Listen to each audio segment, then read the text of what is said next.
అంతకుముందు చంద్రబాబును ఎన్డీఏ తరపున సీఎం అభ్యర్థిగా జనసేన అధినేత పవన్ కళ్యాణ్ ప్రతిపాదించారు. అనంతరం పవన్ చంద్రబాబును ఆత్మీయ ఆలింగనం చేసుకున్నారు. రాష్ట్రంలో కూటమి విజయం యావత్ దేశానికి స్ఫూర్తినిచ్చిందని పవన్ కళ్యాణ్ అన్నారు.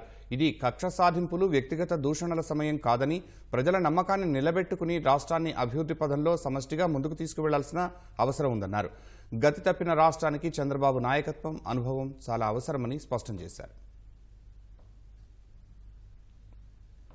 దశాబ్ద కాలంలో రాష్ట్ర విభజన జరిగినప్పటి నుంచి ఆంధ్ర రాష్ట్ర ప్రజలు నలిగిపోయారు, నలిగిపోతున్నారు. గత 5 సంవత్సరాలుగా మరి రాష్ట్రంలోని విపత్కర పరిస్థితులు తెలుసు. మనందరం సమిష్టిగా పోరాటం చేసి కలిసికట్టుగా ఉండి అద్భుతమైన మెజారిటీ తోటి 164 శాసనసభ స్థానాలని ఎన్డీఏ కూటమి దక్కించుకుంది. అద్భుతమైన విషయం. 21 పార్లమెంట్ సభ్యుల్ని సెంట్రల్ హాల్లో కూడా మాట్లాడుతూ ఉంటే అందరికీ ఆంధ్రప్రదేశ్ విజయం దేశం మొత్తం చాలా ఒక స్ఫూర్తినిచ్చింది. ఒక్క ఓటు చీలకుండా అలయన్స్ అంటే ఎలా ఉండాలి అనేది మన ఆంధ్ర ప్రాంత ప్రజలు, మన ఆంధ్ర రాష్ట్ర ప్రజలు మనందరం కలిసి కట్టుగా చూపించాం. 2021 మార్చి 14 ఇప్పటం సభలో నేను ఒకటే తెలియజేసుకున్నాను. ఆ ప్రభుత్వ వ్యతిరేక ఓటుని చీలనివ్వను. ఆ మాట మీద ఉన్నాం, ఆ మాట మీద నిలబడ్డాం. ఒడిదుడుకులు ఎదుర్కొన్నాం, తగ్గాం, కానీ నిలబడ్డాం. ప్రజల నమ్మకాన్ని పెంచాం. అద్భుతమైన మెజారిటీతో ఈ రోజున మనం ప్రభుత్వాన్ని స్థాపిస్తున్నాం.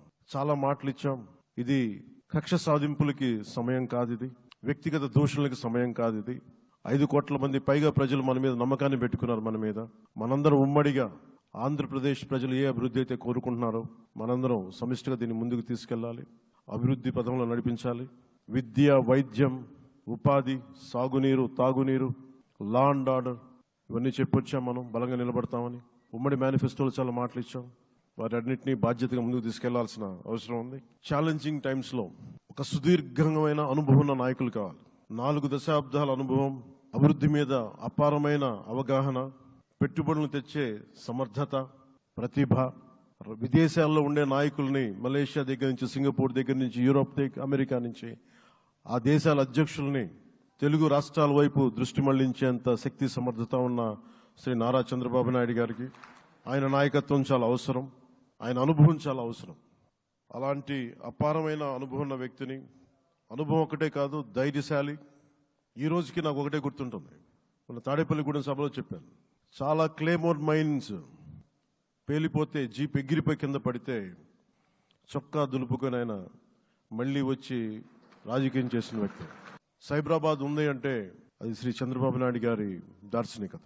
అలాంటి వ్యక్తి, ఆయన అనుభవం ఈ రోజున 2024 ఆంధ్రప్రదేశ్కి ఎన్డీఏ కూటమి తరపు నుంచి ముఖ్యమంత్రి అభ్యర్థిగా శ్రీ నారా చంద్రబాబు నాయుడు గారి పేరుని జనసేన పార్టీ పక్షాన నుంచి మేము బలపరుస్తున్నాం.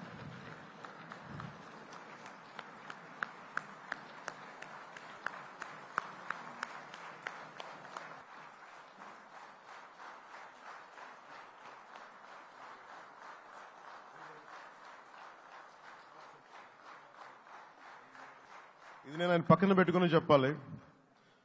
ఆయన నలిగిపోయారు. జైల్లో చూశాను ఆయన. పాపం భువనేశ్వర్ గారి బాధను చూశాను. నేను అనుకున్నాను, అమ్మ మీరు కన్నీళ్ళు పెట్టకండి, మంచి రోజులు వస్తాయని చెప్పిన మంచి రోజులు వచ్చినాయి. వారికి మనస్ఫూర్తిగా వారికి నా హృదయపూర్వక శుభాకాంక్షలు. మీరు అద్భుతమైన పాలన ఇవ్వాలి అందరికీ మనస్ఫూర్తిగా మీకు నేను తెలియజేసుకున్నాను సార్.